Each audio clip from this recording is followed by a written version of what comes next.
Une date qui a encore changé ma vie, c'est celle du 18 novembre 2014, quand j'ai obtenu mon concours aide-soignante avec la moyenne de 18 sur 20.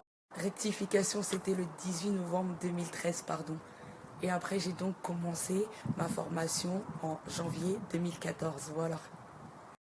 C'était facile, mais ça n'a pas été impossible parce que même si j'ai rencontré des difficultés autres et autres que même ma formatrice ne croyait plus en moi, en me disant oui, mais vous, vos notes elles peuvent être meilleures comparées à d'autres dans la classe, et ceci, et ceci, et ceci, et cela. Moi, je continue de marcher avec mes versets clés, mes prédications qu'on avait à l'église qui te font comprendre que tu dois continuer à persévérer jusqu'au sommet des sommets. Et là est venu le 18 novembre 2014 où j'ai eu l'obtention de mon diplôme d'état d'aide-soignante. Ouais, c'est bon. Je me suis dit, Audrey, c'est bon, tu revis plus qu'autre chose parce que tu es désormais plus que vainqueur. Là où les gens attendaient ta chute, tu t'es relevé.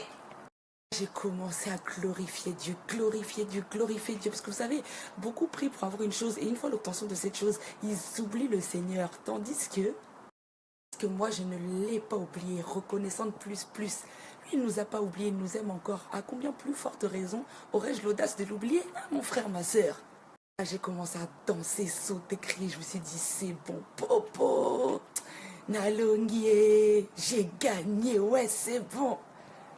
Tout ça pour vous dire que malgré tout ce que vous avez pu vivre, vos fautes, vos transgressions, ne cessez jamais de croire en la personne que vous êtes, en la personne que Dieu est en train de façonner pour vous rendre meilleur.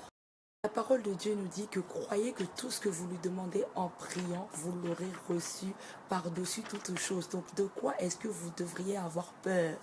Si je prends l'exemple de mon travail, où j'ai passé presque 1 an et 6 mois en CDD, j'avais peur qu'on ne m'embauche pas. Mais le 1er août 2016, là, les choses se sont changées. J'ai continué à faire mes preuves car rien n'est jamais acquis dans la vie, rien, même les plus grands professionnels, là, jusqu'à aujourd'hui, ils doivent faire leurs preuves dans toutes choses.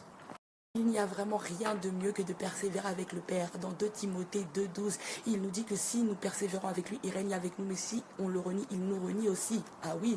Il nous dit encore dans Hébreux 10,36 que, car nous, on a besoin de persévérance et une fois la volonté de Dieu accomplie, on obtiendra ce qui nous a été promis. C'est comme ça.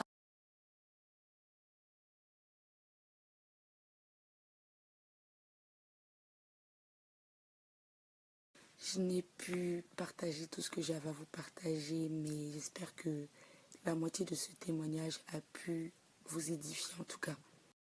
J'ai simplement réalisé ce que j'avais à cœur, de relever quelqu'un, d'encourager encore quelqu'un, de pouvoir lui permettre d'aller encore de l'avant. Aujourd'hui, j'ai autant ce courage, c'est parce que Habakkuk 2,4 m'a parlé, Ésaïe 40, 28, 31 m'a parlé, Ésaïe 41, 10 m'a parlé. Je suis juste fière d'être en Christ, d'être la co-héritière de Christ, d'être celle qui est appelée petite sœur et fille du roi des rois. Ce Dieu-là a mis fin au règne de mes souffrances ainsi qu'à mes errances.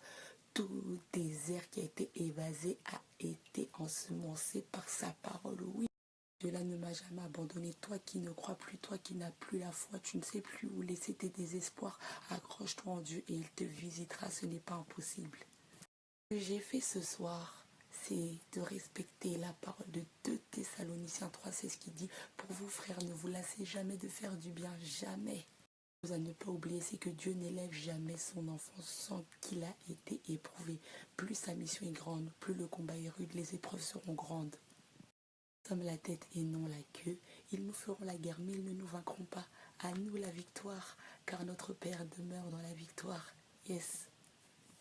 J'ai confiance, car il ne me délaissera pas. Jamais ne m'abandonnera. Il a bouleversé ma vie, c'est pourquoi je m'accroche à lui.